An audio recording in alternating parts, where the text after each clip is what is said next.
नमस्कार दोस्तों, स्वागत है आप सबका मेरे चैनल निधिज वर्ल्ड में। आज मैं कृष्णा बुक रीडिंग करने जा रही हूँ। कृष्णा बुक के पहले अध्याय, जिसका नाम है भगवान श्री कृष्ण का अवतरण। एक बार यह संसार ऐसे राजाओं की अनावश्यक सैनिक शक्ति से बोझिल हो गया था जो वास्तव में असुर थे किंतु अपने आप को राजा मानते थे। तब संसार विक्षुब्ध हो उठा और पृथ्वी की अधिष्ठात्री देवी, जिसे भूमि कहते हैं, इन असुरी राजाओं से उत्पन्न अपनी विपदाओं को बताने के लिए ब्रह्मा जी के पास गई। भूमि ने गौ का रूप धारण किया और वह आंखों में आंसू भरकर ब्रह्मा के समक्ष प्रकट हुई। वह शोकार्त थी, यानी शोक में डूबी हुई थी। भगवान की करुणा को जगाने के लिए रो रही थी। उसने पृथ्वी की विपदाग्रस्त स्थिति का वर्णन किया। इस वृतांत को सुनकर ब्रह्मा अत्यंत दुखी हुए। वे तुरंत क्षीर सागर के लिए चल पड़े, जहां भगवान विष्णु निवास करते हैं। ब्रह्मा जी के साथ शिव जी इत्यादि सारे देवता थे और भूमि भी उनके साथ होली। क्षीर सागर के तट पर आकर ब्रह्मा जी भगवान विष्णु को प्रसन्न करने का उपाय करने लगे। वैदिक मंत्रों में पुरुष सूक्त नामक एक विशेष प्रकार की प्रार्थना है। सामान्य रूप से देवतागण इसी पुरुष सूक्त का उच्चारण करके श्री भगवान विष्णु को नमस्कार करते हैं। यहाँ यह ज्ञातव्य है कि जब भी किसी लोक में कोई उपद्रव होता है, उस लोक का अधिष्ठाता देव इस ब्रह्मांड के स्वामी ब्रह्मा जी के पास जा सकता है और ब्रह्मा जी भी परमेश्वर विष्णु के पास जा सकते हैं, किंतु वे वहीं प्रत्यक्ष दर्शन नहीं कर सकते, अपितु क्षीर सागर के तट पर खड़े होकर उनका प्रत्यक्ष दर्शन कर सकते हैं। इस ब्रह्मांड के अंतर्गत श्वेत द्वीप नामक एक लोक है, जिसमें क्षीर सागर है। विविध वैदिक साहित्य से ज्ञात होता है कि जिस प्रकार इस लोक में लवण सागर है, उसी प्रकार अन्य लोकों में भी अनेक प्रकार के तरल सागर हैं।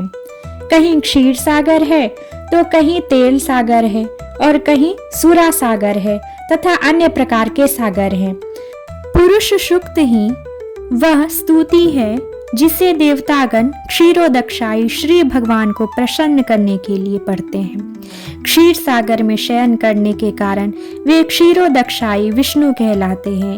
वे ही श्री भगवान हैं जिनसे इस ब्रह्मांड के समस्त अवतार प्रकट होते हैं।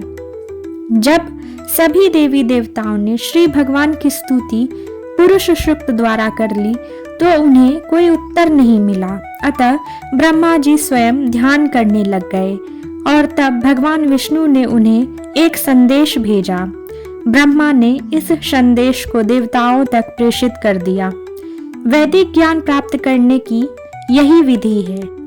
यह वैदिक ज्ञान सर्वप्रथम श्री भगवान से ब्रह्मा को हृदय के माध्यम से प्राप्त होता है, जैसा कि श्रीमद् भागवतम के प्रारंभ में कहा गया है, तेने ब्रह्म हृदय आदि कवये, यानी वेदों का दिव्य ज्ञान हृदय के द्वारा ब्रह्मा तक प्रेषित हुआ।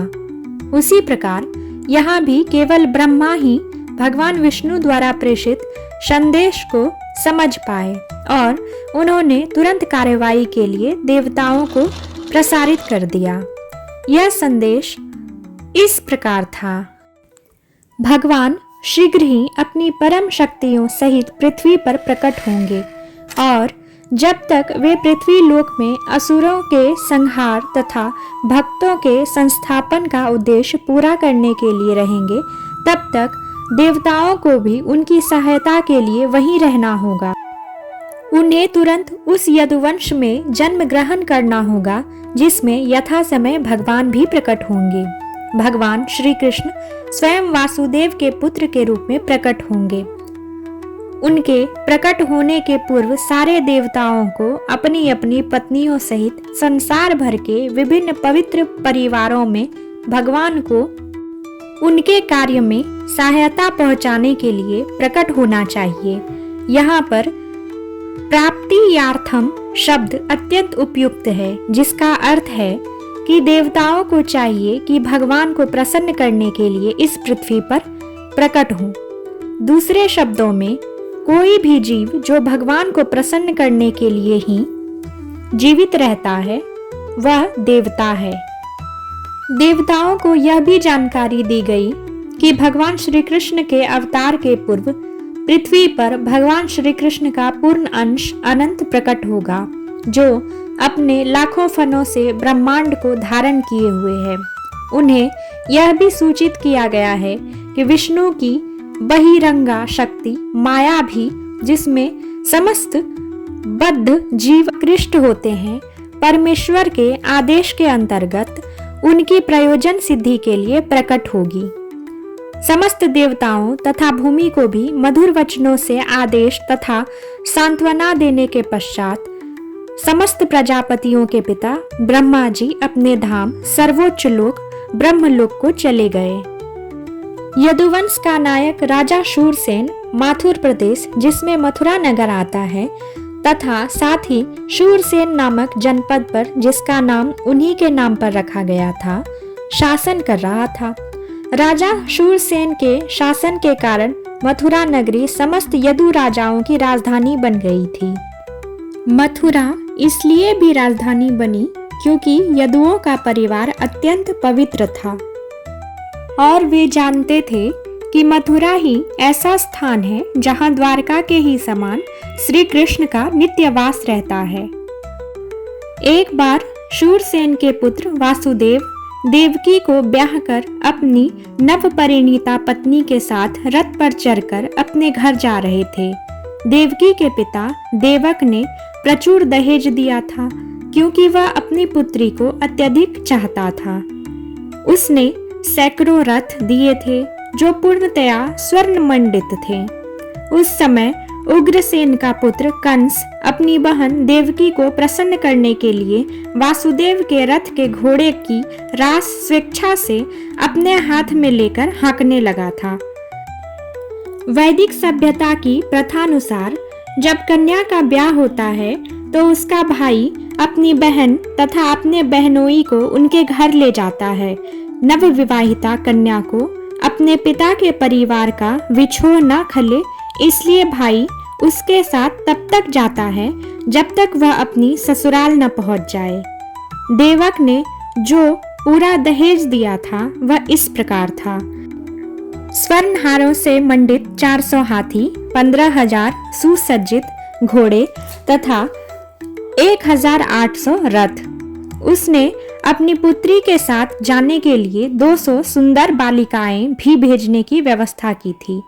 क्षत्रियों की विवाह प्रणाली, जो भारत में अब भी प्रचलित है, बताती है कि जब क्षत्रिय का विवाह हो तो दुल्हन के अतिरिक्त उसकी कुछ दर्जन तरुण सहेलियां भी राजा के घर जाएं। रानी की अनुचरियां दासी कहलाती हैं, किंतु वास्तव में वे रानी की सहेलियों की तरह कार्य करती है। यह प्रथा अनादिकाल से ही प्रचलित है और कम से कम 5,000 वर्ष पूर्व भगवान श्री कृष्ण के अवतार के भी पहले से खोजी जा सकती है। इस प्रकार वासुदेव अपनी पत्नी देवकी के साथ 200 सुंदर कन्याएं भी लेते आए।